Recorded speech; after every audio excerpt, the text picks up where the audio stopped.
பார்ந்த சகோதர சகோதரிகளே, அஸ்ஸலாமு அலைக்கும் வரஹ்மத்துல்லாஹி தஆலா வபரகாத்துஹு. சமூக நீதி அறக்கட்டளையின் சார்பில் நடத்தப்படும் விழிப்புணர்வே நிலையான அறம் என்கின்ற இந்த நிகழ்ச்சியின் மூலமாக உங்களை எல்லாம் சந்திப்பதிலே பெரும் மகிழ்ச்சி அடைகின்றேன். எல்லாம் வல்ல இறைவனுக்கு நன்றி செலுத்தி வாரந்தோறும் வெள்ளிக்கிழமை மற்றும் சனிக்கிழமை இரவு 11 மணிக்கு ஒளிபரப்பு செய்யப்படும் இந்த நிகழ்ச்சியின் மூலமாக பல்வேறு அறிவு சார்ந்த கருத்துக்களும் முஸ்லிம் சமுதாயத்தில் கல்வி புரட்சி ஏற்படுத்திட வேண்டும் என்பதற்காக கல்வி ரீதியான விழிப்புணர்வு ஏற்படுத்தக்கூடிய நிகழ்ச்சிகளும் தொடர்ந்து ஒளிபரப்பு செய்யப்பட்டு வருகிறது.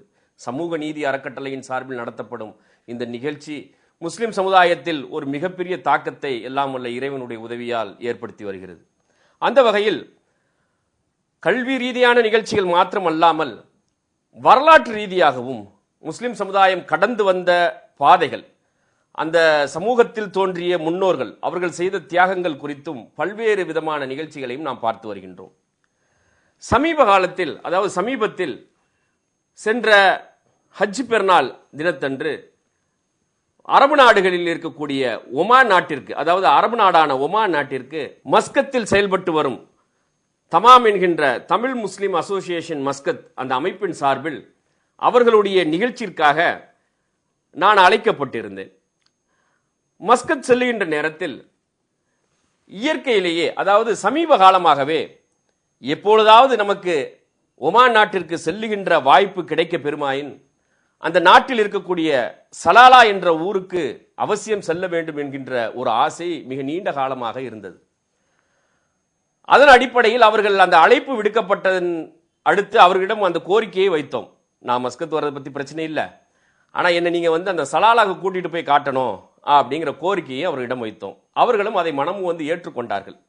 அந்த அடிப்படையில் சென்ற ஹஜ் பெருநாள் தினத்தன்று அந்த மஸ்கத் நிகழ்ச்சி முடிவுற்றதற்கு பிறகு மறுநாள் சலாலா செல்வதற்காக நாம் பயணமானோம். சலாலாவை பற்றி அங்கே மஸ்கத்தில் வாழக்கூடிய மக்கள், ஒமானில் அதாவது அரபு நாட்டில் வாழக்கூடிய மக்களுக்கு ஓரளவுக்கு தெரிந்திருப்பதற்கு வாய்ப்பு இருக்கிறது. பெருவாரியான இந்திய மக்களுக்கு, தமிழ் சமூகத்திற்கு, இந்திய முஸ்லிம் சமுதாயத்திற்கும் இந்திய மக்களுக்கும் தெரிந்திருப்பதற்கான வாய்ப்புகள் குறைவாகத்தான் இருக்கிறது. மிகப்பெரிய ஒரு வரலாற்றுக்கு சொந்தமான ஒரு நகரமாக இன்றளவும் திகழ்ந்து கொண்டிருக்கிறது இந்த சலாலா என்கின்ற இந்த ஊர். ஆக மலைகளாலும் கடலாலும் சூழப்பட்ட மஸ்கட் நகரில் நிகழ்ச்சியை முடித்துக் கொண்டு நாங்கள் சலாலா செல்லுகின்றோம். அப்படி செல்லுகின்ற நேரத்தில் விமானத்தில் பறந்து கொண்டிருக்கின்ற போது கீழே பார்க்கின்ற போது முழுக்க முழுக்க ஒரு பக்கம் கடலாலும் மற்றொரு பக்கம் மலைகளாலும் சூழப்பட்டிருக்கிறது. கொஞ்சம் கொஞ்சமாக சலாலாவை நோக்கி விமானம் செல்லுகின்ற நேரத்தில், சலாலாவை நெருங்கி கொண்டிருக்கிற நேரத்தில் கீழே பார்க்கின்ற போது ஒரு மிகப்பெரிய ஒரு ஆச்சரியம். ஏதோ நாம் மீண்டும் நிகழ்ச்சியை முடித்துக்கொண்டு இந்தியாவிற்கு வந்து விட்டோம். அதுவும் இந்தியாவுக்கு வந்ததோடு மட்டுமல்ல, இந்தியாவில் அந்த கேரள கடற்கரையோரம், அதாவது கர்நாடகா கேரள கடற்கரையோரம் மலைப்பாங்கான பிரதேசத்திற்கு நாம் வந்து கொண்டிருக்கின்றோமோ என்று எண்ண தோன்றுகின்ற அளவிற்கு எங்கு பார்த்தாலும் பசுமையான காடுகள். மிகப்பெரிய ஒரு ஆச்சரியம். அரபு நாட்டில் இப்படி ஒரு மாற்றம், இப்படி ஒரு ஊர் இருக்கிறது, இந்த அளவுக்கு பசுமையாக இருக்கிறது, முற்றிலும் மாறுபட்ட பிற பகுதிகளில் இருந்து முற்றிலும் மாறுபட்ட அளவிற்கான நிலவியல் சூழல் அங்கே இருக்கிறது. மிகவும் ஆச்சரியமாக இருந்தது.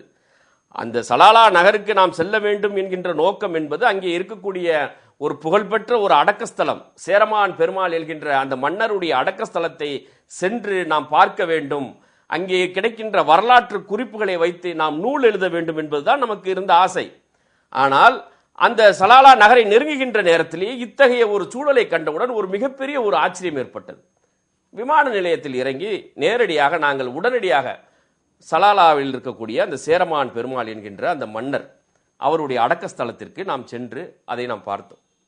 அப்படி பார்க்கின்ற நேரத்தில் இதை பிற மக்களோடு பகிர்ந்து கொள்ள வேண்டும் என்கின்ற ஆசையும் வந்தது. இரண்டாவது, அதுக்கு சென்றதற்கான நோக்கமே என்னவென்றால், சேரமான் பெருமாளை குறித்த நாம் ஒரு நூல் எழுத வேண்டும், ஒரு புத்தகம் எழுதி அதை மக்களுக்கு தெரியப்படுத்த வேண்டும், அடுத்து வரக்கூடிய தலைமுறையும் அதை படித்து உணர்ந்து கொள்ள வேண்டும் என்பதுதான் நோக்கம். சேரமான் பெருமாள் என்கின்ற மன்னர் அடங்கியிருக்கின்ற இந்த படத்தில் பார்க்குறீங்க பாருங்க, இதுதான் அவங்களுடைய தர்கா, அதாவது அவங்க அடக்கம் பண்ணியிருக்க இடம். அந்த இடத்தை சுற்றிலும் பார்க்கின்ற போது உண்மையிலேயே இது நம் கேரளாவில் தான் இருக்கிறோம் என்கின்ற அளவிற்கான ஒரு சூழல். இடம் எப்படி இருக்கு பாருங்க. ஒரு பக்கம் தென்னந்தோப்பும் வாழைத்தோப்புகளும், வாழை மரங்களும் தென்னை மரம், இது எப்படி கேரளாவில் எப்படி இருக்குமோ அல்லது தமிழகத்தினுடைய பிற பகுதிகள் எப்படி இருக்குமோ, தென்னிந்தியாவில் எப்படி இருக்குமோ அதே போன்ற ஒரு சூழல் அங்கே இருக்கிறது. அதற்கு நடுவே இந்த தர்கா இருக்குது. அதாவது இந்த அடக்கம் பண்ணப்பட்ட அந்த கபர் இருக்கிறது. அதற்கு கொஞ்சம் உயரத்துல பள்ளிவாசலை கட்டி வச்சிருக்காங்க. தர்கா வந்துட்டு அந்த அளவுக்கு பராமரிக்காம அப்படியே இருக்கிற மாதிரியே வச்சிருக்காங்க. பள்ளிவாசல் பெருசாக கட்டியிருக்கிறாங்க. பள்ளிவாசல்ல தொழுகை நடக்குது. எல்லாம் நிறைய மக்கள் வந்து அதை பார்த்து கொண்டு போறார்கள். இப்போ இந்த சேரமான் பெருமாளை பற்றி நாம் வந்து பார்க்க வேண்டிய அவசியம் என்ன என்பதைத்தான் நாம் இன்றைய நிகழ்ச்சியிலே நம்ம பார்க்க போறோம். யார் இந்த சேரமான் பெருமாள்? அதை முதல்ல நம்ம பார்க்கணும். ஏன்னா சேரமான் பெருமாள் என்று சொல்லுகின்ற நேரத்திலேயே அவர் வந்துட்டு இந்திய மன்னர் மட்டுமல்லாமல் தென்னிந்திய பகுதியைச் சேர்ந்தவர் என்பதை பேரையை வைத்தே நாம் புரிந்து கொள்ள முடிகிறது. அப்படி இருக்கின்ற நேரத்தில் அவருடைய அடக்கஸ்தலம் எதற்காக சலாலாவில் இருக்க வேண்டும்? அரபு நாடுகளில் இருக்கக்கூடிய சலாலாவில் எப்படி இருக்க முடியும்? இது ஒரு விஷயம். இது நம்ம ஆய்வு செஞ்சு நம்ம தெரிஞ்சுக்கணும். ரொம்ப ரொம்ப இன்ட்ரெஸ்டிங்கான விஷயம் இது இருக்குது. வரலாற்றிலே நடைபெற்ற பல்வேறு செய்திகளை நாம் இன்னும் உணர்ந்து கொள்ளாமல் இருந்து வருகின்றோம். இந்த சேரமான் பெருமாள் குறித்து அதிக அளவிற்கான ஆத்தென்டிகேட்டட் வரலாற்று நூல்கள் வெளிவராமல் இருக்கிறது. ஆக சேரமான் பெருமாளை பற்றிய ஒரு முழுமையான நூல் இல்லாமல் இருந்து வருகிறது. இப்ப யார் இந்த சேரமான் பெருமாள் அப்படிங்கிறத நம்ம பார்க்கணும். இதுக்கு நம்ம என்ன செய்யணும் அப்படின்னு சொன்னா, இஸ்லாம் எப்படி இந்தியாவிற்கு அறிமுகமானது அந்த காலத்திலிருந்து பார்த்தா தான் இவர் யாரு, இவர் என்ன செஞ்சாரு, எதுக்காக அவர் இங்கே வந்து அவர் மரணித்திருக்க வேண்டும், இறந்திருக்க வேண்டும் என்பது குறித்தெல்லாம் விரிவாக நாம் பார்க்க முடியும். அப்ப இந்தியாவிற்கு இஸ்லாம் எப்படி அறிமுகமானது என்கின்ற அந்த காலத்தில் உள்ள வரலாற்று செய்திகளை தோண்டி துருவி எடுத்தா தான் இதனுடைய உண்மை வெளியே வரும். சேரமான் பெருமாள் மூவேந்தர்களில் ஒருவராக இருக்கக்கூடிய சேர சோழ பாண்டியர், இந்த சேர மன்னர்கள் கேரள பகுதிகள், அதாவது கரூரை தலைநகராக கொண்டு ஆட்சி செய்து வந்தார்கள். எப்போ? 6ஆம் நூற்றாண்டு, 5ஆம் நூற்றாண்டு, 6ஆம் நூற்றாண்டுல, 7ஆம் நூற்றாண்டுல கரூரை தலைநகராக கொண்டு ஆட்சி செய்து வந்தவர்கள் தான் சேர மன்னர்கள். இப்படி ஆட்சி செய்து வருகின்ற நேரத்தில் அதனுடைய வழித்தோன்றல்களில் ஒருவர் தான் இங்கே அடக்கம் செய்யப்பட்டிருக்கிற இந்த சேரமான் பெருமாள். சேர மன்னர்களில் ஒருவர் சேரமான் பெருமாள். இவர் ஆட்சி செய்த காலம் நபி ஸல்லல்லாஹு அலைஹி வஸல்லம் அவர்கள் வாழ்ந்த காலம். நபி ஸல்லல்லாஹு அலைஹி வஸல்லம் அவர்கள் வாழ்ந்த அந்த 7ஆம் நூற்றாண்டினுடைய தொடக்கம், கிபி 600, 610, 620, இந்த நேரத்தில், இந்த காலத்தில் வாழ்ந்த அரசு பீடத்தில், ஆட்சி பீடத்தில் அமர்ந்திருந்த ஒரு மன்னர் தான் இந்த சேரமான் பெருமாள். இவருடைய தலைநகராக கொடுங்கலூர் இன்னைக்கு இருக்குது. கொச்சிக்கு பக்கத்தில் இருக்குது. கேரளால கொச்சிக்கு பக்கத்தில் கொடுங்கலூர் இருக்குது. அந்த கொடுங்கலூரை தலைநகராக கொண்டு ஆட்சி செய்தவர் தான் இந்த சேரமான் பெருமாள். இப்போ இவர் எப்படி இங்க வந்தாரு அப்படின்னு பார்ப்பதற்கு முன்னால், எப்படி இஸ்லாம் அங்கே அறிமுகமானது அப்படின்னு பார்க்கின்ற நேரத்தில் தான் இவர் இங்கே புலம்பெயர்ந்ததற்கான காரணம் என்னவென்பது தெரிய வரும். நபி ஸல்லல்லாஹு அலைஹி வஸல்லம் அவர்கள் நபியாக்கப்பட்ட அந்த 610, 615, 20 இந்த காலகட்டத்தில் மக்காவில் வைத்து நபி ஸல்லல்லாஹு அலைஹி வஸல்லம் அவர்கள் இஸ்லாத்தை பிரச்சாரம் செய்து வருகிறார்கள். இந்தியாவிற்கும் அரபு நாடுகளுக்குமான தொடர்பு என்பது, இந்தியாவிற்கும் அரபு நாடுகளுக்குமான தொடர்பு என்பது இஸ்லாம் வருவதற்கு முன்னாலே ஏறக்குறைய 3000 வருடங்களாக, 3000 வரலாறு பதிவு செய்யப்பட்ட காலத்திலிருந்து அந்த வணிக தொடர்பு, வியாபார தொடர்பு இருந்து வந்தது. அதாவது அரபு நாடுகளிலிருந்து நிறைய மக்கள், இஸ்லாம் வருவதற்கு முன்னால் இருந்த அரபுகள், யூதர்கள், கிறிஸ்தவர்கள், அவர்கள் எல்லோரும் அந்த அரபிக்கடலை கடந்து நேராக வந்து சேர்கின்ற இடமாக குஜராத்தினுடைய அந்த சூரத் பகுதி இருந்தது.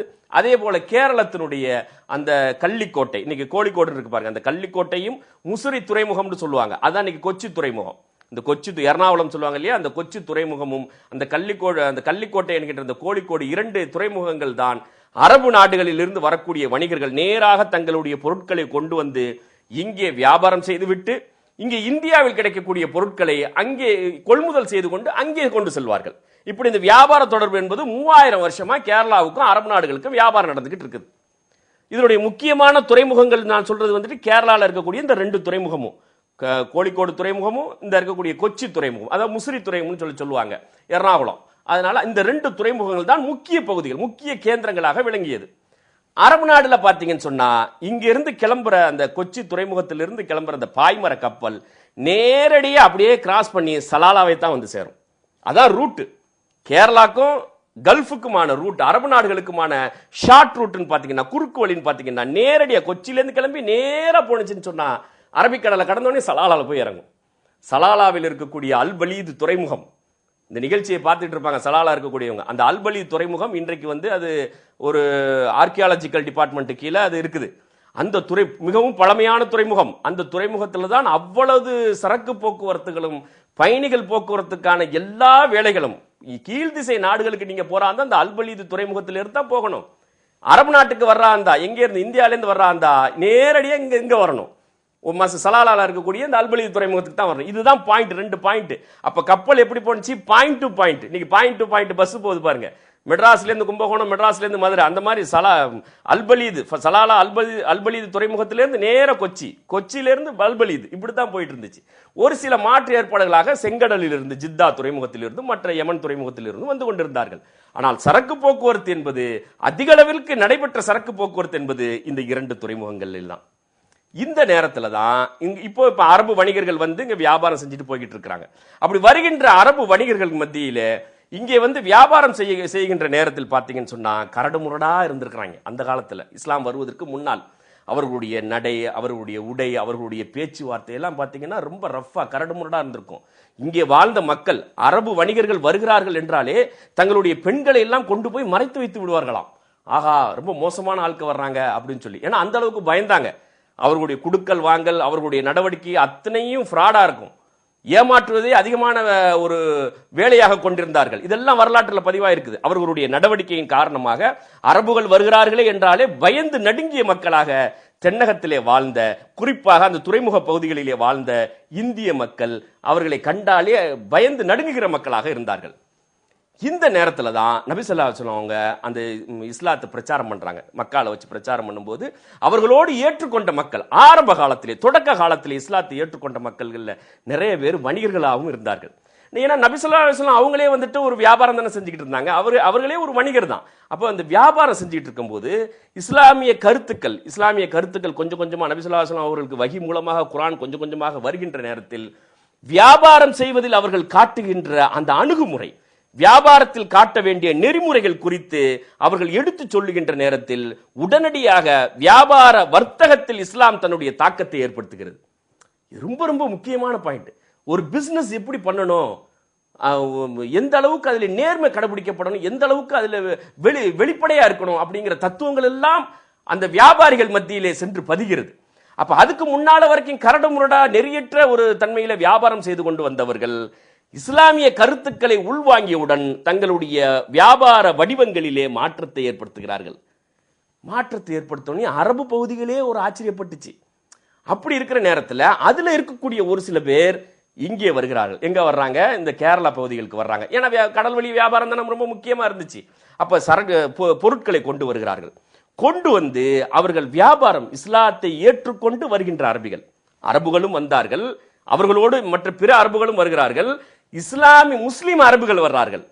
பிற அரபுகளும் வருகிறார்கள், முஸ்லிம் அரபிகளும் வருகிறார்கள். அப்படி வருகின்ற நேரத்தில் பிற அரபுகளிடம் இருக்கின்ற அந்த கோளாறுகள் இங்கே மிஸ்ஸிங். இவர்களிடம் நேர்மை இருக்கிறது. இஸ்லாத்தை ஏற்றுக்கொண்ட முஸ்லிமான அரபிகள் வியாபாரம் செய்கின்ற நேரத்தில் அவர்களிடம் இருக்கின்ற நேர்மை, அவர்களிடம் இருக்கின்ற வெளிப்படையான தன்மை, அவர்களிடம் இருக்கின்ற உண்மை அத்துணையும் இங்கே வாழுகின்ற மக்களை ஈர்க்கிறது.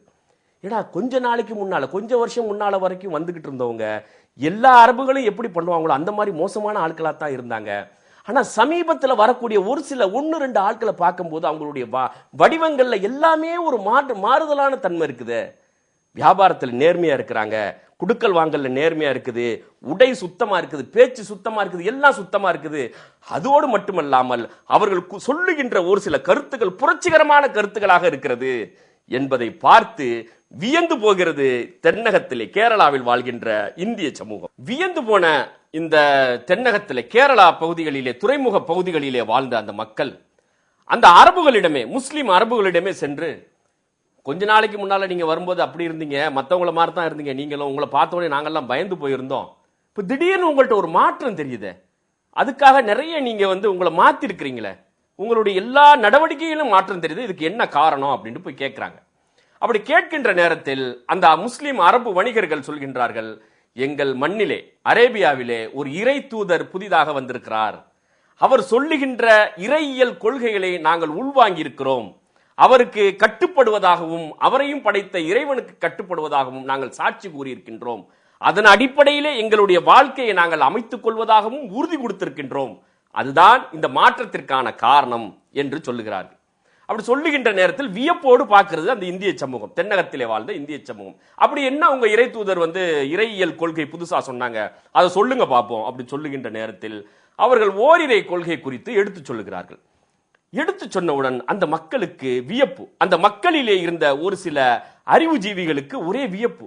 இது எங்கே கேள்விப்பட்ட மாதிரி இருக்குதே, நீங்க சொல்லக்கூடிய இந்த ஓரிரை கொள்கை, உருவமற்ற ஓரிரை கொள்கை என்பது இந்த மண்ணிலேயே எங்களுடைய மூதாதையர்கள், திராவிட இனத்தைச் சேர்ந்த மூதாதையர்கள் பின்பற்றிய கொள்கை போன்று இருக்கிறது என்பதை ஆச்சரியமாக பார்த்து, அந்த கொள்கைகளில் இருக்கக்கூடிய எல்லா விஷயங்களையும் நீங்கள் சொல்லுங்கள் என்று சொல்லுகின்ற நேரத்தில் மனிதர்கள் அனைவரும் சமம் என்கின்ற கருத்துக்களை சொல்கிறார்கள். ஒண்ணுனா சொல்லிட்டு வர்றாங்க. இஸ்லாமிய கருத்துக்கள் ஒண்ணுனா சொல்றாங்க.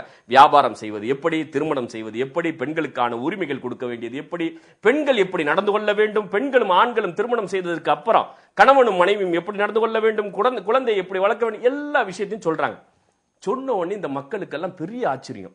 ஏன்னா அது வரைக்கும் இறையியல் கொள்கையிலே தங்களுடைய மூதாதையர்கள் பின்பற்றி இருக்கிறார்கள் என்ற கருத்து ஒரு சில அறிவுஜீவிகள் மட்டும்தான் அறிந்து வைத்திருந்தார்கள். ஏன்னா தமிழர்களுடைய இறை வழிபாட்டு கொள்கை என்பது ஓரிரை கொள்கை தான், அதுதான் ஆரம்பத்தில் இருந்துச்சு. அப்ப அதை அறிந்து வைத்திருக்கிறார்கள் ஒரு சில பேர்.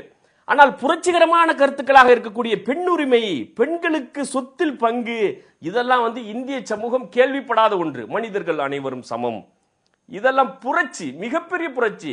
இது சமூக புரட்சி. இதற்கு முன்னால் இஸ்லாம் அறிமுகமாவதற்கு முன்னால் யூதர்களும் வந்தார்கள், கிறிஸ்தவர்களும் வந்தார்கள். ஆனால் அவர்கள் அறிமுகம் வியாபாரம் செய்கின்ற நேரத்தில் இந்திய சமூகத்தில், தென்னக இந்திய சமூகத்தில் இந்த அளவுக்கு ஒரு சமூக புரட்சி ஏற்படவில்லை. முஸ்லிம்கள் வருகின்ற நேரத்தில் இஸ்லாத்தினுடைய எல்லா நிலைகளிலுமான கருத்துக்கள், வாழ்க்கையினுடைய எல்லா படிநிலைகளிலும் இருக்கக்கூடிய விஷயங்களில் இஸ்லாம் தன்னுடைய ஆதிக்கத்தை செலுத்துகின்ற நேரத்தில் மாற்றம் ஏற்படுகிறது. பெண்கள் அதிக அளவிற்கு ஈர்க்கப்படுகிறார்கள்.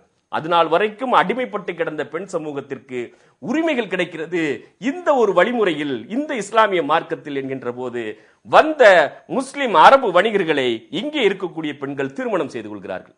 திருமணம் செய்து கொள்கின்ற நேரத்தில் அந்த பெண்களுக்கு மனைவி என்ற அந்தஸ்து கொடுக்கப்படுகிறது. அதற்கு முன்னால வரைக்கும் இல்ல, அவர்களோடு வந்த முஸ்லிம் அல்லாத அரபுகளும் திருமணம் செய்து கொள்கிறார்கள். அது எப்படி தெரியுமா, 3 மாசத்துக்கு ஒரு குத்தகைக்கு எடுத்து பண்ணுவாங்க. அந்த நேரத்தில் அந்த அரபுகளிடமே அந்த பழக்க வழக்கம் தான் இருந்துச்சு. எவ்வளவு நாள் தங்குறமோ அவ்வளவு நாளைக்கு மனைவியா இருப்பது, அதற்கான காசு கொடுத்துறது, அதோட முடிச்சுட்டு போயிடுறது. இந்த மாதிரி பழக்க வழக்கம் தான் இருந்துச்சு. அப்ப முஸ்லிம் அரபு, அதாவது அரபுகள் இஸ்லாத்தை ஏற்றுக்கொண்டு வந்ததற்கு பிறகு அவர்கள் காட்டிய இந்த திருமண வழிமுறைகள், அவர்கள் சொன்ன இந்த திருமண சட்டங்கள், திருமணம் செய்கின்ற நேரத்தில் மனைவி என்கின்ற அந்தஸ்து, கணவனுடைய சொத்தில் சமபங்கு உரிமை இருக்கிறது, பெண்ணுக்கு உரிமை இருக்கிறது என்கின்ற கருத்துக்கள், அதனுடைய வழிமுறைகள், திருமண முறைகள் சொல்லப்பட்டவுடன் ஈர்க்கப்பட்ட பெண்கள் திருமணம் செய்து கொள்கிறார்கள். இஸ்லாம் கொஞ்சம் கொஞ்சமாக பரவுகிறது. இப்படி பரவுகின்ற செய்தி, இது போன்ற புரட்சிகரமான செய்தி, சமூக புரட்சிகரமான செய்தி, குறிப்பாக மனிதர்கள் அனைவரும் சமம் என்கின்ற செய்தி அன்றைக்கு இருந்த ஆதிக்க சக்திகளுக்கு ஒரு உறுத்தலை ஏற்படுத்துகிறது. இந்த செய்திகள், அரபு வணிகர்கள் ஒருத்தர் 2 பேர் வர்றாரு. முதல்ல எல்லாருமே யாருமே முஸ்லீம் கிடையாது. அப்புறம் ஒருத்தர் 2 பேர் வர்றாங்க. அவங்க இஸ்லாமிய கருத்துக்களை கொண்டு சொல்லும் போது இவ்வளவு தாக்கம் ஏற்படுது. அப்புறம் அந்த 1 2ங்கிறது 4 5 பெருகுது. இப்படி வர வர வர பெருகுது. இந்த செய்தி மன்னருக்கு போகுது. மன்னர் யாரு? சேரமான் பெருமாள் இருக்கிறார். மன்னருடைய காதுக்கு போகுது. இந்த மாதிரி ஒரு சில பேர் வந்திருக்கிறாங்க, அரபு வணிகர்கள் வருகிறார்கள்.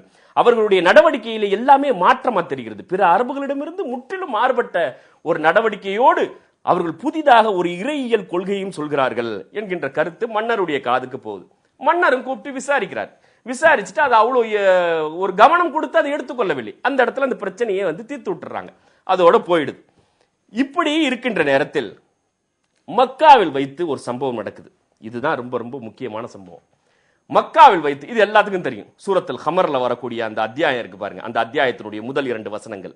அதாவது நபி ஸல்லல்லாஹு அலைஹி வஸல்லம் அவர்களிடம் அன்னைக்கு மக்கத்தில் இருந்த இஸ்லாத்தை ஏற்றுக்கொள்ளாத மக்கள் கோரிக்கை வைக்கிறார்கள். நீங்க இறை தூதர் நீங்க சொல்றீங்க, உங்களுக்கு முன்னால மூசா நபி வந்திருக்கிறாங்க, ஜீசஸ் ஈசா நபி வந்திருக்கிறாங்க, அவர்கள் எல்லாம் அற்புதங்கள் செய்து காட்டியிருக்கிறார்கள். மோசஸ் அவங்க சில அற்புதங்களை செஞ்சு காட்டியிருக்கிறாங்க. அவங்க கம்பை போட்டாங்க, ஒரு குச்சை போட்டாங்க, அது பாம்பா மாறுனுச்சு. ஜீசஸ் அவங்க சில அற்புதமா செஞ்சு, ஈசா நபி அவங்க சில அற்புதங்கள் செஞ்சிருக்கிறாங்க, குருடர்களை அவர்கள் பார்வை கொடுத்திருக்கிறார்கள். அந்த மாதிரி சில விஷயங்கள், மருத்துவ ரீதியான விஷயங்கள் எல்லாம் சில அற்புதங்களை செய்து மக்களுக்கே காட்டியிருக்கிறார்கள். நீங்களும் இறை தூதர் தான் சொல்றீங்க, அப்ப நீங்க ஏதாவது எங்களுக்கு அற்புதம் பண்ணி காட்டுங்க, நாங்க நம்புறோம் அப்படின்னு சொல்றாங்க. நபி ஸல்லல்லாஹு அலைஹி வஸல்லம் அல்லாஹ்ட்ட துஆ செய்றாங்க, யா அல்லாஹ் இந்த மாதிரி கேட்கறாங்க, இப்ப நான் இவங்கள்ட்ட நிரூபிக்க வேண்டியதா இருக்குது அப்படின்னு கேட்கும்போது அந்த வசனம் இறங்குது. நபி ஸல்லல்லாஹு அலைஹி வஸல்லத்துக்கு அல்லாஹ்வுடைய அருளினால் அவங்க என்ன பண்றாங்க அப்படின்னு சொன்னா, அந்த வானத்தில் இருக்கக்கூடிய அந்த சந்திரன் இருக்கு பாருங்க, சந்திரன் இரண்டு பகுதிகளாக பிளக்கப்பட்ட ஒரு காட்சியை அந்த மக்கள் பார்க்கிறார்கள்.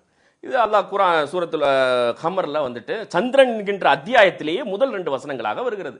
நபிமொழிகளிலும் வருகிறது. இது எப்படி ஆணுச்சு, அதுக்கப்புறம் அந்த ஒரு பகுதி அந்த அந்த மலைக்கு ஓரமா அப்படியே போனதாகவும் ஹதீஸ்ல வருது, புகாரி ஹதீஸ்ல வருது. அப்ப அந்த மக்கள் இதை பார்த்தவுடன் இல்ல நீங்க சூனியம் பண்றீங்க அப்படின்னு சொல்லி மறுத்துறாங்க. மறுத்ததை அல்லாஹ் அந்த குர்ஆன்லயே சுட்டி காட்டுறான். அவங்க அதை மக்கள் தான் கோரிக்கை வச்சாங்க. நபி ஸல்லல்லாஹு அலைஹி வஸல்லம் அல்லாஹ்ட்ட துஆ செஞ்சு ஒரு அற்புதத்தை செஞ்சு காட்டினாங்க. செஞ்சு காட்டினதை கூட அவங்க ஏற்கல. நீங்க வந்து சூனியம் பண்றீங்க அப்படின்னு சொல்லிட்டாங்க. ஆனால் மிகப்பெரிய ஒரு ஆச்சரியம் என்னவென்றால், இந்த காட்சி இருக்கு பாருங்க, இவங்க இங்க செஞ்சு காட்டின இந்த காட்சியை கேரளாவில் சேரமான் பெருமாள் பார்க்கிறார். இதுதான் அற்புதம், மிகப்பெரிய ஒரு ஆச்சரியம். இந்த செய்தி வரலாற்றிலே பதிவாயிருக்குது. இது எப்படி பதிவாயிருக்கிறது அப்படின்னு சொன்னா, இன்றைக்கும் இந்த நிமிடம் வரைக்கும் அந்த சேரமான் பெருமானுடைய வழித்தோன்றல்களில் ஒருவராக இருக்கக்கூடிய அவர்களுடைய குடும்பத்தின் வாரிசு வழித்தோன்றல்களில் ராஜா வலியத்தம்புரான் என்கின்ற ஒரு 87 வயது நிரம்பிய ஒரு முதியவர் இன்றைக்கும் உயிர் வாழ்ந்து கொண்டிருக்கிறார். அந்த கொடுங்கலூர்ல இருக்கிறார்.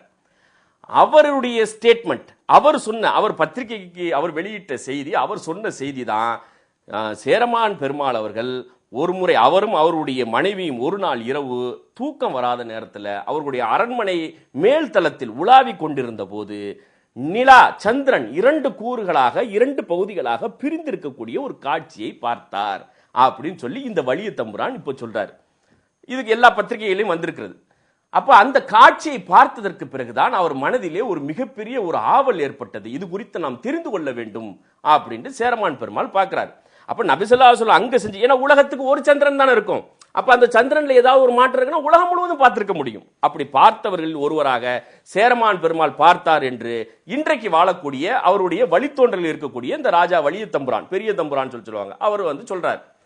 அப்ப அந்த சேரமான் பெருமாள் அதை பார்த்ததற்கு பிறகு தங்க மனதிலே வைத்துக்கொண்டு அது அவ்வளவு சரி, இது ஏதோ ஒன்று நடந்திருக்குது, இதை பத்தி தெரிஞ்சுக்கணும்னு சொல்லி அதை விட்டுறார்.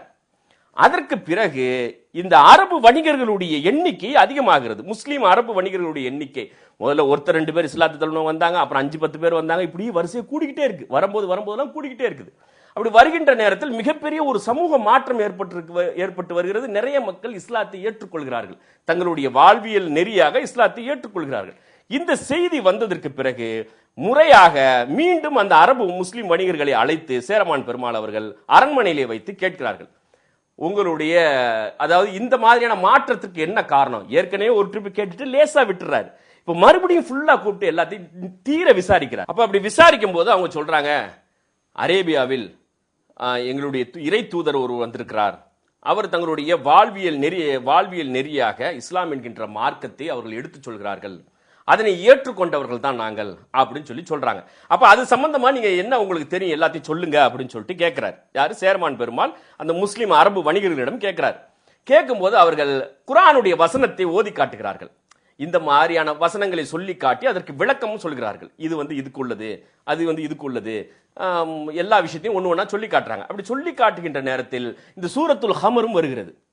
இப்படி இதையும் சொல்லி காட்டினோன்னே அவருக்கு ஒரே ஆச்சரியம் சேரமான் பெருமாளுக்கு.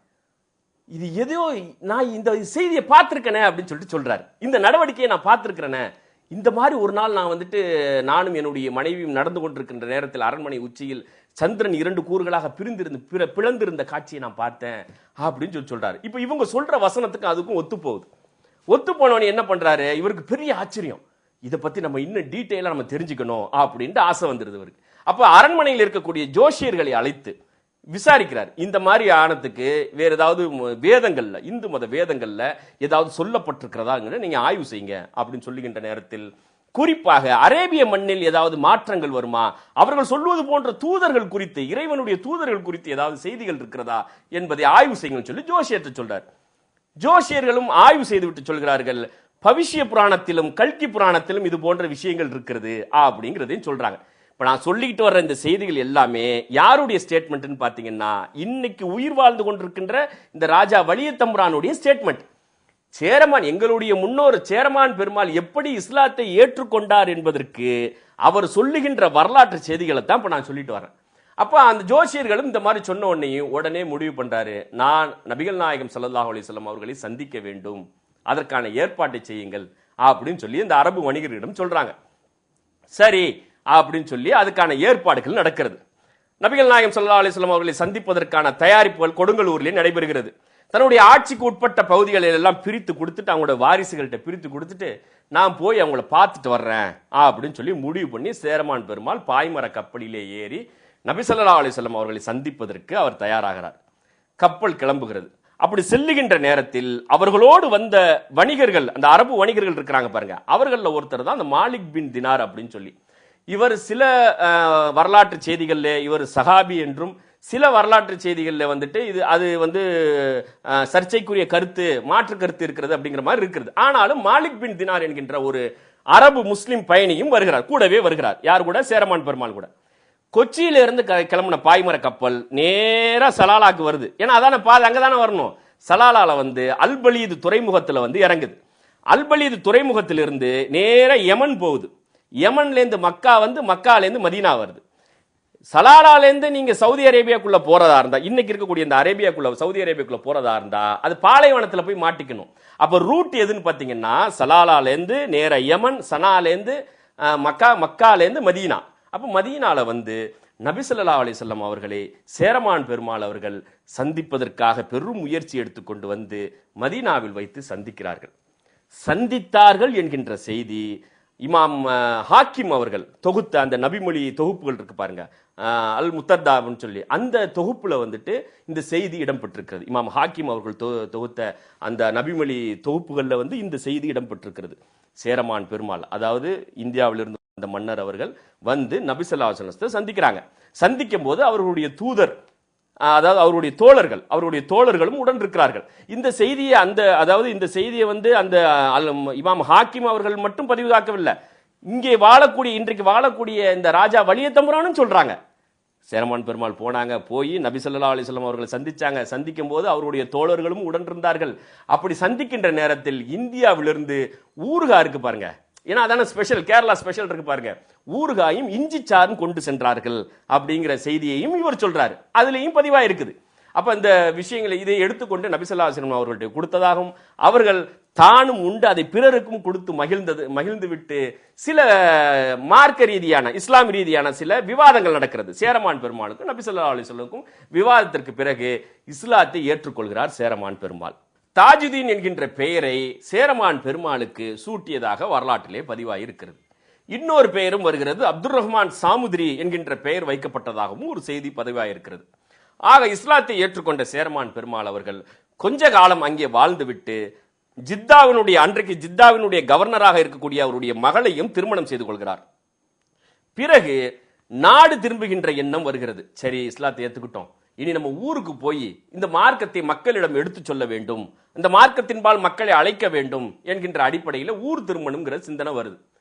மாலிக் பின் தினார் என்கின்ற அவருடைய தோழரோடு, அந்த அரபு வணிகரோடு இருவரும் ஊர் திரும்புவதற்காக மீண்டும் மதீனா மக்காவிலிருந்து சனா வந்து, அதாவது யமன் வந்து, யமனிலிருந்து நேராக அல்பலீது துறைமுகத்துக்கு வர்றாங்க. சலாலால எப்படி போனாங்களோ அப்படியே திரும்பி வர்றாங்க, சலாலாக்கு வர்றாங்க. சலாலாவை நெருங்குகின்ற நேரத்தில் அவர்களுக்கு உடல் சுகவீனம் ஏற்படுகிறது. யாருக்கு? சேரமான் பெருமாளுக்கு. அப்ப அந்த அல்பலீது துறைமுகத்தை நெருங்கின்ற நேரத்தில் அவர்கள் வஃபாத் ஆகி விடுகிறார்கள், மரணித்து விடுகிறார்கள். சேரமான் பெருமாள் மரணித்து விடுகிறார். அந்த அல்பலீது துறைமுகம் இருக்கு பாருங்க, இன்னைக்கு இருக்குது, இன்னைக்கு ஆர்கியாலஜிக்கல் சர்வே டிபார்ட்மெண்ட் கீழே இருக்குது. இப்போ அந்த துறைமுகத்துக்கு நாங்க போய் பார்க்கறதுக்காகத்தான் போனோம். அந்த அல்பலீது துறைமுகத்தை நாங்க பார்க்கறதுக்காக போகும்போது இரவு ஆயிடுச்சு, ஒரு 8 மணி ஆயிடுச்சு. அதை க்ளோஸ் பண்ணிட்டாங்க, மூடிட்டாங்க. இருந்தாலும் அங்க இருக்கக்கூடிய காவலர்களிடம் எடுத்து சொல்லி, நாங்க இந்த மாதிரி போறோம், அடுத்த நாள் நாங்க இருக்க மாட்டோம், நாங்க மஸ்கத் போயிடும், கொஞ்சம் பார்க்கறதுக்கு அனுமதின்னு சொன்னோன்னே சரி சும்மா போய் சுத்தி பார்த்துட்டு வாங்க அப்படின்னு சொல்லி சொன்னாங்க. அப்ப அந்த இரவு 8 மணிக்கு நாங்கள் அந்த அல்பலீது துறைமுகத்துக்கு உள்ளே சென்று பார்க்கின்ற நேரத்தில் பல ஒரு வரலாற்று விஷயங்கள் அங்கே இருக்கிறது. அதுல எழுதியும் வச்சிருக்காங்க, இன்னென்னது நடந்துச்சு, இங்க நடந்துச்சு அப்படின்னு சொல்லி. அதுல என்னன்னா அந்த 6ஆம் நூற்றாண்டு 7ஆம் நூற்றாண்டுல நடந்த சம்பவங்கள் இல்ல, 13ஆம் நூற்றாண்டு 14ஆம் நூற்றாண்டுல நடந்த சம்பவங்கள் இருக்கிறது. ஆனாலும் ஒரு விஷயம் கிளியரா இருக்குது, கீழ்திசை நாடுகளுக்கான இந்தியா போன்ற, சைனால இருந்து இந்தியா போன்ற நாடுகள்ல இருந்து வரக்கூடிய அத்துணை பொருட்களும், சரக்கு கப்பலாக இருக்கட்டும் அல்லது பிரயாணிகள் வரக்கூடிய கப்பல் எதுவா இருக்கட்டும், அல்பலீது துறைமுகத்துக்கு வந்துதான் இங்கே இருந்து போயிருக்குது என்கின்ற செய்தி அங்கே பதிவாயிருக்கிறது. வரலாறு முழுவதும் மிகப்பெரிய வியாபாரங்கள், மிகப்பெரிய வணிகம் நடந்த இடமாக, கேந்திரமாக அந்த அல்பலீது துறைமுகம் இருக்கிறது. நமக்கு அந்த இடத்துல நிற்கும் போது நைட் ஒரு 8-9 மணி அப்படியே உடம்பெல்லாம் நடுங்குனுச்சு. எவ்வளவு மக்கள் வந்திருப்பார்கள், எவ்வளவு பெரிய அறிவாளிகள், எவ்வளவு பிரயாணிகள், எவ்வளவு சஹாபாக்கள், எவ்வளவு சஹாபிகள் வந்து சென்ற வியாபாரம் செய்த அந்த இடம். இன்னைக்கு சில இடங்கள் அங்கே கட்டப்பட்ட அந்த 12ஆம் நூற்றாண்டு 13ஆம் நூற்றாண்டில் கட்டப்பட்ட பள்ளிவாசல்கள் எல்லாம் இப்னு பதூதா போன்ற அந்த உலகை சுற்றிய பிரயாணி அவர் வந்து கட்டின பள்ளி, அவர் தொழுத இடங்கள்லாம் வந்து இன்னைக்கு சிதைஞ்சு போய் அப்படியே இருக்குது. இருந்தாலும் கொஞ்சம் பாதுகாத்து வச்சிருக்கிறாங்க. ஆனாலும் அந்த இடம், அந்த மண்ணு அப்படியே இருக்குது, அந்த தண்ணி, அதுல ஓடுற தண்ணி எல்லாமே அப்படியே இருக்கு. மனிதர்கள் மட்டும் இல்லை. அந்த இடத்துல நிற்கும் போது நமக்கு அதான் எத்தனை வருடங்களாக, எத்தனை ஆயிரம் வருடங்களாக அங்கே வணிகம் நடைபெற்றிருக்கிறது, வியாபாரம் நடைபெற்றிருக்கு, வாழ்ந்த மக்கள் மறைந்து விட்டார்கள். அந்த இடம், மண் எல்லாம் அப்படியே இருக்கு. அந்த வரலாற்றிலே பல செய்திகளை அங்கே பதிவாக்கி வைத்திருக்கிறார்கள். ஆக அந்த அல்பலீது துறைமுகம், அந்த அல்பலீது துறைமுகத்துக்கு ஒரு 2 தெருக்கு பின்னால, அப்படிதான் சொல்லணும், ஒரு 2 தெருக்கு பின்னாலதான் சேரமான் பெருமானுடைய அடக்கஸ்தலம் இருக்கிறது. இப்போ நீங்க போட்டோல பாருங்க, நாங்க நின்றுகிட்டு இருக்க இடம் இருக்கு பாருங்க. இந்த இடம் வந்துட்டு அல்பலீது துறைமுகத்திற்கு ஒரு 2 தெருக்கு பின்னால இருக்கிறது. அப்ப அந்த இடத்துல வந்து அவர் மரணித்து விடுகிறார்.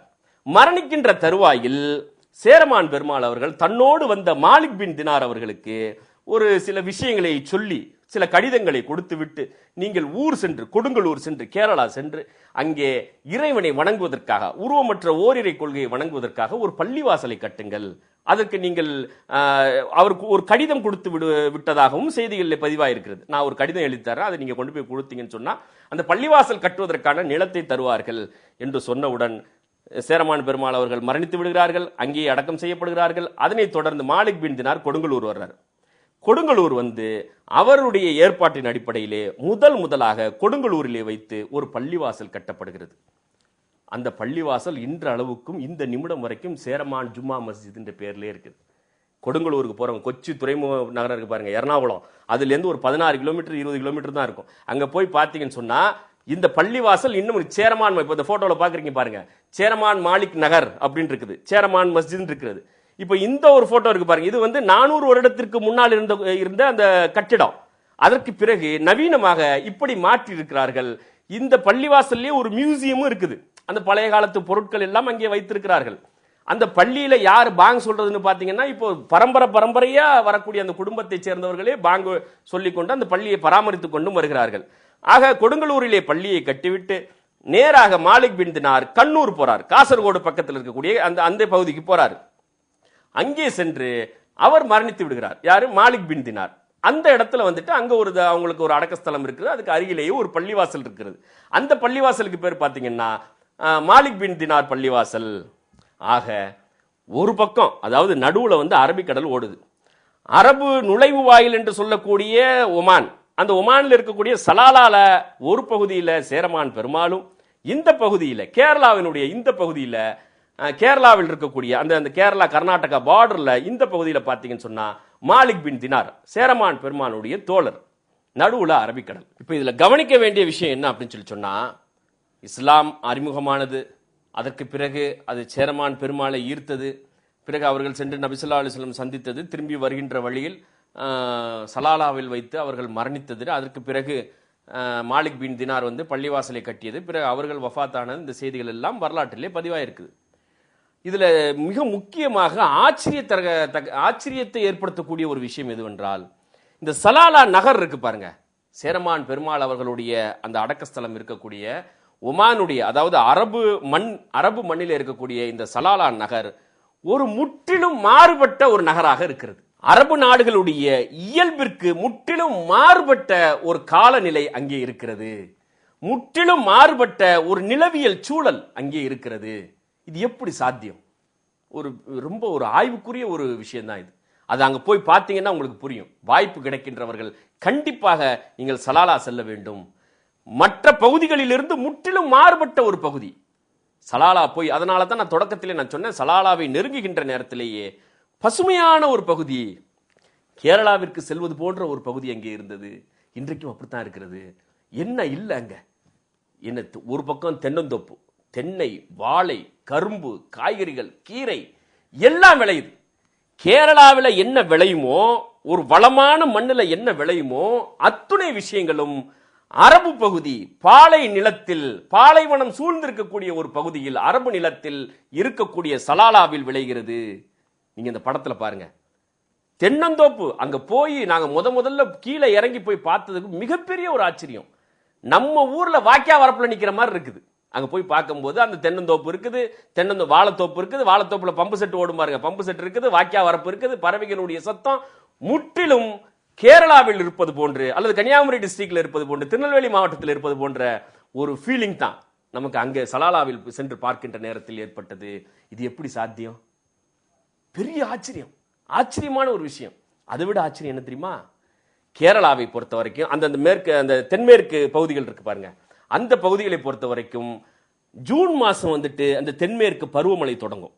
ஜூன் மாசம் இறுதியில தொடங்கி ஒரு 3 மாசம் அந்த பருவமழை இருக்கும். மான்சூன் பகுதி, கேரளா பகுதிகள், கேரளா, கர்நாடகா, அந்த மங்களூர் பகுதி, அந்த கடற்கரையோரம், அரபிக்கடலோரம் இருக்கக்கூடிய பகுதிகள்லாம் பாத்தீங்கன்னா ஜூன் மாசம் பருவமழை, தென்மேற்கு பருவமழை. அப்ப அந்த தென்மேற்கு பருவமழை ஜூன் மாதம் இறுதியில் தொடங்கி 3 மாசம் பெய்யும். அதே பருவமழை அரபு மண்ணில் சலாலாவில் பெய்கிறது. மான்சூன் இன் அரபிக், அதாவது அரபிய பகுதிகளில். இது நம்ப முடியுமா? நடக்குது. 3 மாசம் பருவமழை, அதுவும் அரபு நிலப்பரப்பில் வேற எங்கேயுமே பார்க்க முடியாத ஒரு ஆச்சரியம் சலாலாவில் இருக்கிறது. ஜூன் மாசம் லாஸ்ட்ல கேரளாவில் எப்ப மழை தொடங்குதோ, அந்த பகுதியில் மழை தொடங்குதோ, அதே மாதிரி பருவமழை இந்த சலாலாவிலும் பெய்கிறது. அந்த ஜூன் மாசம் பாத்தீங்கன்னா அரபு நாடுகளுடைய பல்வேறு பகுதிகளில் இருந்தும், சவுதியில இருந்தும், குவைத்தில இருந்தும், பல பகுதிகளில் இருந்தும் அந்த சலாலாவுக்கு நிறைய அளவிற்கான மக்கள். அதுதான் அங்க சீசன் டைம் அப்படின்னு சொல்லி, அந்த சீசன் நேரம் சொல்றாங்க. நிறைய மக்கள் அந்த அந்த பகுதிக்கு வருகிறார்கள். சுற்றுலா தலமாக மாறி இருக்கிறது அந்த சலாலா. காரணம் என்னவென்றால் இந்த பருவமழை. அரபு நாட்டில் எந்த இடத்துலையுமே பருவமழைண்டா கிலோ என்ன விலைன்னு கேட்கிற ஊர். அந்த நாட்டில், அந்த பகுதிகளில், அரபு மண்ணில் போய் பாலை நிலங்களும் மலைகளும் சூழ்ந்திருக்கக்கூடிய பகுதிகளில் பருவமழை பெய்கிறது. பசுமையாக இருக்கிறது, நிலப்பரப்புகள் அனைத்தும் பசுமையாக இருக்கிறது. இட்ஸ் மிரக்கல், மிகப்பெரிய ஆச்சரியம். அதாச்சா, அதோட இது எல்லாம் விளையுது. கேரளாவில் என்ன விளையுமோ எல்லாம் விளையுது. கரும்பு விளையுது, தென்னை இருக்குது, வாழைப்பழத்துல நீங்க எந்த ரகம் இல்ல, இந்தியாவில் இருக்கக்கூடிய அத்துணை ரகங்களும் அங்கே விளைவிக்கிறார்கள். அதுவும் இந்த முக்கியமா இந்த மலைப்பாங்கான பிரதேசத்தில் இருக்கக்கூடிய அந்த மைசூர் பழம்பாங்க, அந்த பழங்க கிடைக்குது. இங்க இருக்கக்கூடிய பழக்கத்து, இந்தியாவில் இருக்கக்கூடிய பழத்துக்கும் அங்க இருக்கக்கூடிய பழத்துக்கும் எந்த வித்தியாசமும் இல்ல, அதே டேஸ்டோட இருக்குது, அங்க கிடைக்குது. கரும்பு கிடைக்குது. இது எல்லாம் எங்க? வறண்ட நிலம், விளைவிப்பதற்கு, விவசாயம் செய்வதற்கு ஏதுவாக இல்லாத நிலத்தில், அந்த ஒரு பகுதியில் சலாலாவில் மட்டும் இதெல்லாம் நடக்குது. அரபு மக்களுக்கு, அந்த ஒமானிகளுக்கு சொந்தமான நிலத்தை குத்தகைக்கு எடுத்து கேரளாவிலிருந்து சென்ற மக்கள் அங்கே அத்துணையும் விளைவித்துக் கொண்டிருக்கிறார்கள். விளைந்த பொருட்களை நீங்க இந்த போட்டோ பாருங்க. இது வந்துட்டு இந்த ஹைவே ஓரத்தில் வச்சு இது எல்லாத்தையும் வியாபாரம் பண்றாங்க. மக்கள் வந்து நின்று ரொம்ப ஆசையா வாங்கிட்டு போறாங்க. அதோடு மட்டும் முடிஞ்சா? எப்பவுமே ஒரு மண்ணிலே வாழக்கூடிய மக்களுடைய குணநலங்கள்லாம் எப்படி இருக்குன்னு பாத்தீங்கன்னா, அந்த மண்ணில் அந்த இருக்கக்கூடிய காலச்சூழல், சுற்றுச்சூழல் எப்படி இருக்கிறது, அங்கே விளைவிக்கக்கூடிய பொருட்கள் எப்படி இருக்குது, அந்த பருவநிலை எப்படி இருக்கிறது, பருவமழை எப்படி பெய்கிறது, இது எல்லாத்தையும் கணக்கில் வச்சுதான் அங்கே வாழக்கூடிய மனிதர்களுடைய சுபாவங்களும் இருக்கும். அவர்களுடைய பழக்க வழக்கங்கள், உண்ணுகின்ற உணவு முறைகள் எல்லாமே அப்படியே இருக்கும். இந்த சலாலால, அதாவது அரபு பகுதியில் இருக்கக்கூடிய அந்த ஒமானிகள் மத்தியில் அந்த பொருட்கள் விளைந்ததனுடைய விளைவாகவோ அல்லது பருவமழை பெய்ததனுடைய விளைவாகவோ மாறி இருக்கின்ற சூழலின் காரணமாக அந்த ஒமானிகளும் ஏறக்குறைய முக்காவாசி மலையாளிகளாக மாறி போயிருக்கிறார்கள். நாங்க ஒரு ஹோட்டல்ல உட்கார்ந்து மத்தியான சாப்பாடு சாப்பிடுறோம், பக்கத்துல உட்கார்ந்து 2-3 ஒமானி சாப்பிடுறாங்க. மலையாளிஸ் எப்படி அந்த மோர் குழம்பு அது இதெல்லாம் போட்டு மத்தி மீன் அது எல்லாத்தையும் சாப்பிடுவாங்களோ அதே மாதிரி அங்க இருக்கக்கூடிய ஒமானிஸும் சாப்பிடுறாங்க. இளநீரை பருந்தக்கூடிய மக்களாக, தேங்காயை தன்னுடைய உணவில் சேர்க்கக்கூடிய மக்களாக அந்த ஒமானிஸ், அரபு மக்கள் மாறி இருக்கிறார்கள். அவர்கள் அப்படின்னா என்ன ஆகும்? அந்த மலையாளிகளை போல குணநலங்கள், ஏறக்குறைய 80 விழுக்காடு அந்த சாஃப்ட் நேச்சர் அவர்களுக்கு வந்திருக்கிறது. பெரிய ஆச்சரியம். இதெல்லாம் டீப்பா ஆய்வு செய்கின்ற போது தான் தெரிகிறது. இதுல முக்கியமான விஷயம் இந்த மத்தி மீன். அதாவது மத்தி மீனை பொறுத்த வரைக்கும் மலையாளிகளுக்கு உயிர். மத்தி மீன்னா உயிர். அது எங்க முக்காவாசி கிடைக்கும் அப்படின்னு பாத்தீங்கன்னா, அந்த நன்னீர் சென்று கலக்கின்ற இடத்தில், ஆற்று நீர் சென்று கடலிலே கலக்கின்ற இடத்தில் தான் இந்த மத்தி மீன் ஜாஸ்தியா கிடைக்கும். கேரளாவை பொறுத்த வரைக்கும் தன்னுடைய தேவைக்கு போக அங்கே கிடைக்கக்கூடிய வரக்கூடிய முக்காவாசி ஆற்று நீர் அரபிக்கடலில் தான் சென்று கலக்கிறது. அப்படி கலக்கின்ற நேரத்தில் அந்த பகுதியில் நிறைய மத்தி மீன் கிடைக்கும். அது வந்து ரொம்ப விரும்பி சாப்பிடக்கூடிய மக்களாக மலையாளி இருக்கிறாங்க. இப்போ கொச்சி துறைமுகத்திற்கும் கேரள பகுதியில் இருக்கக்கூடிய இந்த கொச்சி துறைமுகத்திற்கும், கொடுங்கலூர்னு வச்சுக்கிறீங்களேன், அந்த துறைமுகத்திற்கும் சலாலாவிற்கும் 2550 கிலோமீட்டர் தூரம். 2550 கிலோமீட்டர் தூரம். இது ரெண்டு, இங்க இருக்கக்கூடிய சலாலாக்கும் இங்க இருக்கக்கூடிய கொச்சிக்கும் இங்கே கிடைக்கக்கூடிய கேரள பகுதிகளில் அதிகமாக கிடைக்கக்கூடிய மத்தி மீன் சலாலா பகுதிகளிலும் கிடைக்கிறது. பெரிய ஆச்சரியம். இப்படி கம்பேரிட்டிவ் பண்ணிக்கிட்டே போலாம். நீங்க இந்த ரெண்டு பகுதிக்கு உள்ள ஒற்றுமையை நீங்க இந்த மத்தி மீன் இங்கேயும் கிடைக்குது, ரொம்ப அதிகமா கிடைக்குது. இது ஒரு பெரிய ஆச்சரியமான விஷயம். அதோட அடுத்ததாக என்னன்னு பாத்தீங்கன்னு சொன்னா, அந்த உணவு பழக்க வழக்கங்களில் மாறி இருக்கக்கூடிய முறைகள் இதெல்லாம் அந்த மக்களையே அப்படியே மாற்றி இருக்கிறது. அங்கே வாழக்கூடிய அந்த தோட்டங்களிலே துறவுகளிலே பணியாற்றக்கூடிய மலையாளிகளும் தங்கள் ஊரிலே இருப்பது போன்ற ஒரு சிந்தனை அவர்களுக்கு, அந்த இணக்கம், தங்கள் மண் இதுவும் தங்களுடைய மண்ணு தான், இதுவும் நம்ம பூமி தான் என்பது போல அவர்கள் பணியாற்றி கொண்டிருக்கிறார்கள். இதுக்கெல்லாம் என்ன காரணம் அப்படின்னு சொல்லி விசாரிச்சோம். அங்க இருக்கக்கூடிய மலையாளிஸ் விசாரிச்சோம், என்னங்க இது உங்க ஊர் மாதிரியே மாறி போயிருக்குதே, மழை பெய்யுது, ரெண்டாவது உங்க ஊர்ல என்ன கிடைக்குதோ எல்லாமே கிடைக்குது, இதுக்கெல்லாம் என்ன காரணம் அப்படின்னு கேட்கும்போது ஒருத்தர் ரெண்டு பேரும் ஒரு சில கருத்து சொன்னாங்க. அது எந்த அளவுக்கு ஏற்றுக்கொள்வது என்பதிலே சில வேறுபாடுகள் இருக்கலாம். அதாவது அவங்க என்ன சொன்னாங்க அப்படின்னு சொல்லி சொன்னா, மரணிக்கின்ற தருவாயில், சேரமான் பெருமாள் மரணிக்கின்ற தருவாயில் இறைவனிடம் கையேந்தி பிரார்த்தனை செய்து, இறைவா நான் மரணிக்கின்ற இந்த பகுதியையும் எனது மண் போல ஆக்கித்தாய் இறைவா அப்படின்னு சொல்லி அவர்கள் பிரார்த்தனை செய்ததாகவும், அதை இறைவன் அங்கீகரித்து அத்தகைய மாற்றத்தை கொடுத்திருக்கிறான் என்பது போலவும் அவர்கள் சொன்னார்கள். இதை ஏற்கிறதும் ஏற்காதும் நம்மளுடைய விருப்பம்னு வச்சுக்கங்களேன். ஆனால் இந்த பருவநிலை, இந்த மாற்றங்கள் அங்கே இருக்கிறது, மிகப்பெரிய ஒரு மாற்றம். இதை நாம் சென்று பார்க்க வேண்டும். இது வரலாற்றில் நம்ம பதிவு செய்யணுங்கிறதுக்காண்டி தான் நான் அவங்கள்ட்ட அந்த கோரிக்கையை வச்சது. நான் மஸ்கத்துக்கு வர பிரச்சனை இல்லை, என்ன இந்த சலாலாக்கு கொண்டு போய் காட்டுங்க, கூட்டிட்டு போங்க அப்படின்னு சொல்லி அந்த தமிழ் முஸ்லிம் அசோசியேஷன் அந்த அமைப்பிற்கு இந்த நேரத்தில் நான் நன்றியை தெரிவித்துக் கொள்கின்றேன். ஒரு அற்புதமான ஏற்பாடை செய்திருந்தார்கள். அது மட்டுமல்லாமல் சலாலாவை ஒவ்வொரு இந்தியனும் சென்று பார்க்க வேண்டும். ஒரு இந்திய மன்னர், இஸ்லாத்தை ஏற்றுக்கொண்ட ஒரு மன்னர் அங்கே அடக்கம் செய்யப்பட்டிருக்கிறார். அருகில் இருக்கக்கூடிய அல்பலீது துறைமுகம் என்பது வரலாற்று சிறப்புமிக்க துறைமுகம். பல்வேறு வரலாற்று அறிஞர்கள், வரலாற்று ஆசிரியர்கள், வரலாற்றிலே வந்த பெருமக்கள் வந்து சென்ற இடமாக இருக்கிறது. கீழ்திசை நாடுகளுக்கான வியாபாரத்திலே கொடிகட்டி பறந்த ஒரு இடமாக இருக்கிறது. அது மட்டுமல்லாமல் இந்திய நிலப்பரப்பின் ஒரு பகுதியாகவே சலாலா மாறி போயிருக்கிறது. காலச்சூழலிலும் அத்துணை விஷயங்களிலும், உற்பத்தியிலும், பொருட்கள் உற்பத்தியிலும், உணவு உற்பத்தியிலும், எல்லா வகைகளிலும் இந்தியாவினுடைய ஒரு பகுதி, கேரளாவினுடைய ஒரு பகுதியாகவே மாறி போயிருக்கிறது. குழந்தைகளுக்கு நாம் எடுத்து சொல்ல வேண்டும். இந்த வரலாற்று சம்பவங்களை எல்லாம் எடுத்து சொல்லணும். வாய்ப்பு இருக்கின்றவர்கள் கூட்டிக் கொண்டு போய் காட்ட வேண்டும். நீங்க இங்க இருக்கக்கூடிய கொடுங்கலூருக்கு போங்களேன், அங்க கொண்டு போய் காட்டுங்களேன், என்ன அப்படியே வச்சிருக்காங்க, எல்லா செய்திகளையும் அவங்க சொல்லி தருவாங்க. வாய்ப்பு கிடைக்கின்றவர்கள் அதனுடைய முழுமையான வடிவத்தை தெரிந்து கொள்ள வேண்டும் என்றால் சலாலாவிற்கு செல்ல வேண்டும், அங்கே சென்று பார்க்க வேண்டும். ஆக இஸ்லாம் இந்த மண்ணிற்கு, தென்னகத்திற்கு அறிமுகமானதற்கு பிறகு பல வருஷங்கள் கழிச்சு தான் வடக்க வந்துச்சு. 711 தான் வடக்க வந்துச்சு. ஆனால் நபி ஸல்லல்லாஹு அலைஹி வஸல்லம் அவர்கள் வாழுகின்ற காலத்திலேயே கேரளாவில் இருக்கக்கூடிய ஒரு மன்னர், இந்திய மன்னர் சென்று நபி ஸல்லல்லாஹு அலைஹி வஸல்லம் சந்தித்தது, அவர்களிடம் இஸ்லாத்தை ஏற்றுக்கொண்டது போன்ற பல்வேறு நிகழ்வுகளை, வரலாற்று செய்திகளை நாம் குழந்தைகளுக்கு எடுத்துச் சொல்ல வேண்டும். இதிலே நமக்கு உணர்த்துகின்ற பாடம், மிக குறிப்பான பாடம் எதுவென்றால், எப்படி இஸ்லாம் அறிமுகமானது? அரபு வணிகர்களாக வந்தவர்கள், இஸ்லாத்தை ஏற்றுக்கொண்டவர்கள், அதனுடைய கொள்கை திட்டங்கள் அத்துணை விஷயங்களையும் தன்னுடைய ஒவ்வொரு நடவடிக்கையிலும் நடைமுறைப்படுத்தி காட்டினார்கள். அதன் மூலமாக ஈர்க்கப்பட்ட மக்கள் தான் இஸ்லாத்தை ஏற்றுக்கொண்டார்கள். அதைத்தான் அறிஞர் அண்ணா அவர்கள் சொன்னார்கள்.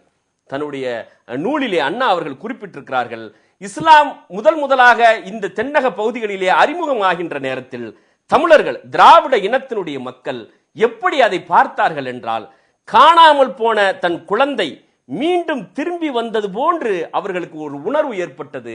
அந்த குழந்தையை இவர்கள் கட்டி அணைத்துக் கொள்வது போல இஸ்லாமிய மார்க்கத்தை கட்டி அணைத்து ஏற்றுக்கொண்டார்கள் என்று அறிஞர் அண்ணா அவர்கள் தங்களுடைய நூலிலே பதிவு செய்து வைத்திருக்கிறார்கள். ஓரிரை கொள்கை என்பது திராவிட இனத்தினுடைய மூதாதையர்கள் பின்பற்றிய கொள்கை, இடையிலே மாறுபட்டிருக்கிறது. அதனால் தான் இஸ்லாம் அறிமுகமான போது அதை முழுமையாக இந்த மக்கள் ஏற்றுக்கொண்டார்கள். அதாவது நம்மளுடைய மூதாதையர்கள் ஏற்றுக்கொண்டார்கள். இஸ்லாமிய மார்க்கம் என்பது இந்தியாவில் தென்னகத்தில் அறிமுகமானது என்பது முஸ்லிம்களுடைய நடவடிக்கையின் காரணமாக. இன்ஷா அல்லாஹ் அடுத்த வாரம் மீண்டும் ஒரு முக்கியமான ஒரு விஷயம் மூலமாக சந்திப்போம். அஸ்ஸலாமு அலைக்கும் வரஹ்மத்துல்லாஹி தஆலா வபரகாத்துஹு.